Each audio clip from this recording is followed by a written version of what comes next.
Just a couple of years ago, down in Texas, a 54-year-old woman decided to celebrate her birthday, her 54th birthday, by doing something that was sort of out of character because she was a very cautious, calculating person. She was a wife, a mother, a grandmother, had never done anything risky before, but she decided to do some skydiving on her birthday. Got the idea through one of her sons. So she arranged it, and on the day of her birthday, she went to the skydiving place. I don't know what it's called. Skydiving R Us, I don't know. But anyway, she went there, and she met her instructor, David Hartsock. And they had a short little lesson, and then she was ready. And of course, what they do in those cases is it's called tandem diving. So you're not really diving on your own. The instructor does the diving, and you're harnessed to him or her, whoever it might be. In this case, it was to David. So she was in the front. He had the parachute in the back, and they were strapped together quite well, tightly, snug. They went up in the plane. The door was opened, 13,000 feet, and they made the jump. And at first, everything was incredibly exhilarating. She was flying through the air, able to look down, look for miles every direction, feeling really good. And then it came to the point where, about 5,000 feet high, where he was supposed to open the parachute, and he did, and it opened partially, and something went wrong. Now, in a case like this, you have to remember there's a backup parachute, but you have to discharge the first one first, get it out of the way. And there's a little string or cord that you pull for that, but somehow that got stuck between the two people, between David and Shirley, and he tried a couple of times, was not able to reach it. Meanwhile, they're starting to fall pretty quickly and getting closer to the earth and spiraling a little bit and spinning. And it's getting very scary. And he was afraid that they could even black out if they didn't slow it down somehow. So he had no choice but to pull the second cord for the second parachute. And it started to open beautifully, but then it got tangled with the first one. So now they knew they were really in trouble. And Shirley talked about this later on, and she said she was falling through the earth, looking straight down, and realizing that this was probably the way her life would end. At about 500 feet up, going 40 miles an hour, David yelled at her, "Kick up your feet." So she brought her feet up. At the same time, he brought his feet up and pulled the toggle cords, which effectively turned them around so she was no longer on the bottom, but he was on the bottom, and she was on top. And her comment was, "He did that to cushion the fall for me." And that's how they hit the earth. She survived. She had some broken bones, some internal injuries. All things considered, she got out of the hospital within a couple of weeks.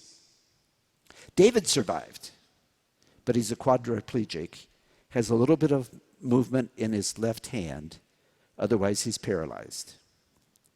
CBS did an interview with them, and Shirley described her feelings, and she kept referring to David as her hero, and he kind of brushed it off.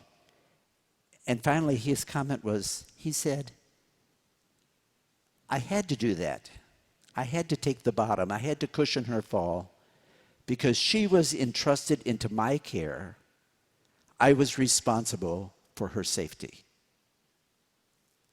What an incredible line. She was entrusted into my care. I was responsible for her safety. I had to do that. Now, he survived. He's a person of good spirits, but his life has changed radically. Her life has changed also because she has a different way of looking at things. I chose to use that story today, and I remembered the interview back a few years ago, but I chose to use the story because it is maybe a modern-day image of the Good Shepherd. Because that very same line could be used. he or she or they are entrusted into my care, I have to watch out for their safety. That is the line of a good shepherd. This is Good Shepherd Sunday. I got to thinking,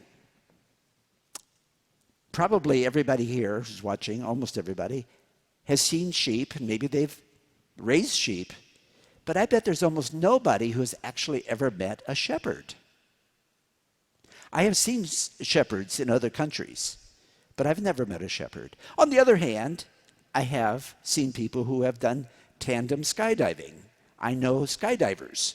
So in some ways, that is actually a more familiar image for us. In the time of Jesus, the Good Shepherd was a very profound image. We just had the psalm from Psalm 23, the Lord is my shepherd. What a powerful image. You find it throughout the Old Testament, and Jesus used it in the New Testament. The people knew what shepherds were like. We don't, and so we have to make a translation. The shepherd, on the one hand, is the one who provides, gives us rest and security, all those warm, incredibly strong things that we need to keep us going. On the other hand, the shepherd is also the one who's the guide, the leader, who watches out and cares for people. These are not opposites, they are together.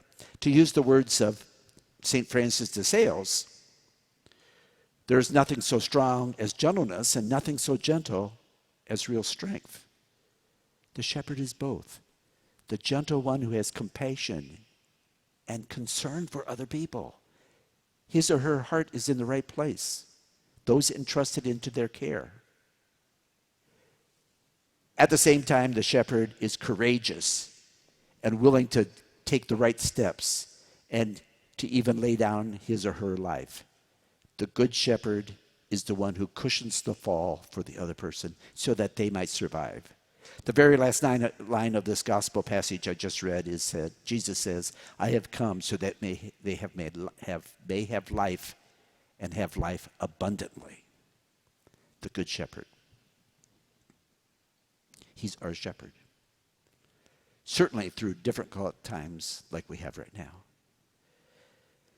But there's another big step. Because not only is Jesus our shepherd, but Jesus is the one that we need to imitate as disciples. So we have to learn to be shepherds ourselves. We have to watch out for those entrusted into our care. And who are the modern day shepherds? Well, the most obvious are parents. Parents have that job of leading and protecting and giving strength to the ones entrusted to their care.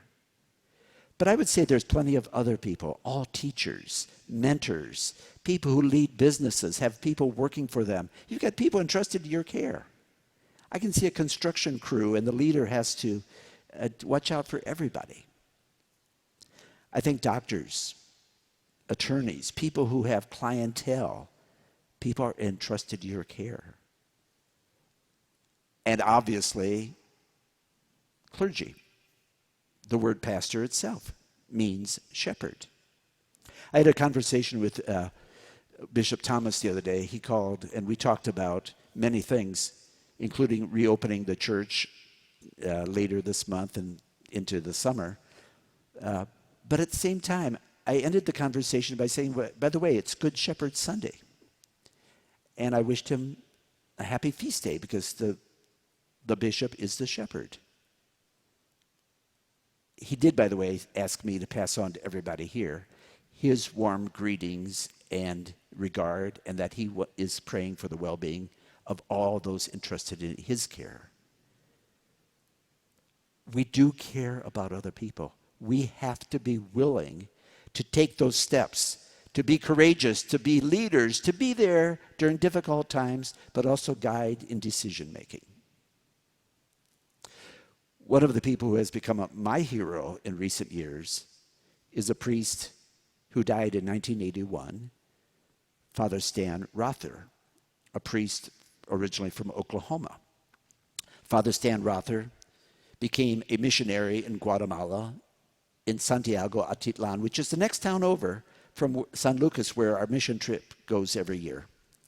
And Father Stan was working with the Sutuil Indians, which are a contemporary Mayan group, very difficult language to learn, but he worked with them and he guided them, and he became beloved with them.